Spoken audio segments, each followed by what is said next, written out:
একদম পুরা মমের মতো গলে গেছে, মানে ছোলার যে ডালটা সেটা।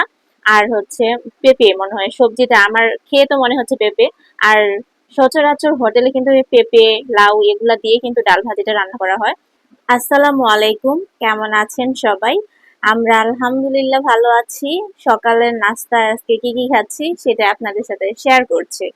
আজকে আপনাদের ভাইয়া বাসায় আছে, এজন্য আমি আজকে বাসায় নাস্তা বানাই নাই। তাকে বললাম যে বাইরে থেকে নিয়ে আসো, আজকে বাসায় নাস্তা বানাবো না, আজকে হোটেল থেকে কিছু একটা নিয়ে আসো আর সেটা খাবো। আর সে বাইরে থেকে নিয়ে আসছে পরোটা আর ডাল ভাজি।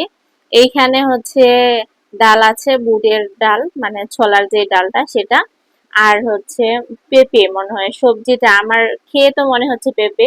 আর সচরাচর হোটেলে কিন্তু এই পেঁপে, লাউ এগুলা দিয়ে কিন্তু ডাল ভাজিটা রান্না করা হয়। তবে ডাল ভাজিটা খেতে অনেক মজার ছিল। তো আমরা দুজনে একসাথেই খাচ্ছিলাম, মানে এক প্লেটে এক বাটিতে। কারণ আমি ওকে বলতেছিলাম যে তোমাকে আলাদা ভাবে দে, ও বলতেছে না সে আলাদা ভাবে খাবে না, সে নাকি একসাথেই খাবে। তো ঠিক আছে, তাহলে একসাথেই খাচ্ছি আজকে। আর আজকে কফি বানাবো, কফিটা আপনাদের ভাইয়াই বানাবে। তো দেখা যাক খেয়ে কেমন হয়। আর ডাল ভাজিটা অতুলনীয়, আমি জানি না কোন হোটেল থেকে নিয়ে আসছে, তবে বেশ ভালো লাগছে, আমার অনেক ভালো লাগছে। সচরাচর আমি ডাল ভাজিটা আমার খুব একটা বেশি ভালো লাগে না হোটেলের, বাট এটা ভালো ছিল। আর এখানে আমি দুধটা একটু জ্বালাই নিলাম, মানে অনেক বেশি ফুটাইছি, দুধের কালারটা একদম চেঞ্জ হয়ে গেছে, একটু লাল কালারের, মানে ভাব, হলুদ হলুদ ভাব চলে আসছে। আর বাসায় এই কফিটা ছিল দেখে আপনাদের ভাই এই কফি দিয়ে আমাকে কফি বানাই খাওয়াবে আজকে। তো এইখানে আমি দুইটা কফি ইউজ করছি, মানে এক কাপ দুধের মধ্যে দুইটা কফি দিচ্ছি। কারণ কি, আমি একটু কড়া টাইপের কফি খেতে ভালোবাসি, এই কারণে দুইটা কফি একসাথে দিয়ে দিলাম। মানে প্রথমে একটা দিলাম, তারপরে আরো পরবর্তীতে আরেকটা দিচ্ছি। তো আপনাদের ভাইয়া যেহেতু বানাইছে, আর অনেক বেশি ভালো হয়েছে কফিটা খেতে, কারণ হচ্ছে দুধটা অনেক বেশি জ্বালানো হয়েছে, যার কারণে খেতে মজা হয়েছে।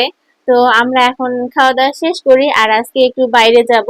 তো বাইরে গেলে যদি ভিডিও করি তাহলে আপনাদের সাথে শেয়ার করব। তো আমাদের বাড়ির গাছের না খুব বেশি একটা আম ধরে নাই, ধরছে মোটামুটি, তো খুব বেশি না। গতবার অনেক বেশি আম ধরছিল।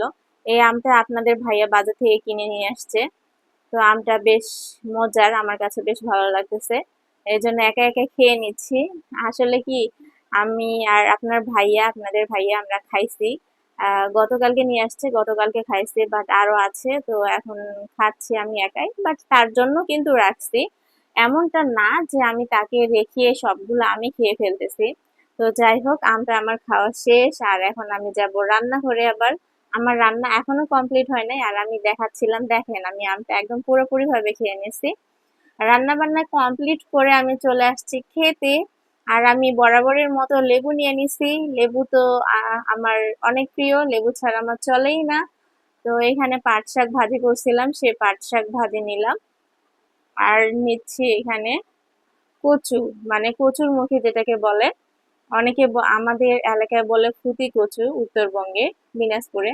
তো যাই হোক, আমি কচুটা নিয়ে নিলাম। আর এই কচু আমার এত প্রিয়, অনেক ভালো লাগে এই কচুটা, মাছ দিয়ে খেতে ভালো লাগে, এমনি খেতে ভালো লাগে, কচু শাকও খেতে ভালো লাগে। তো যাই হোক, এখানে আমি সব তরকারি একবারে নিয়ে নিলাম।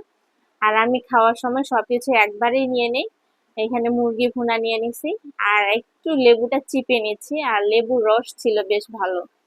তো যাই হোক, এখন খাওয়া দাওয়া শুরু করি। আপনারা দুপুরে কি দিয়ে খাবার খেলেন, মানে কি দিয়ে লাঞ্চ করলেন, অবশ্যই কমেন্ট করে জানাবেন। আর দেখছেন একদম গলে গেছে মমের মতো। তো আজকের ভিডিও এই পর্যন্তই, সবাই ভালো থাকবেন, আল্লাহ হাফেজ।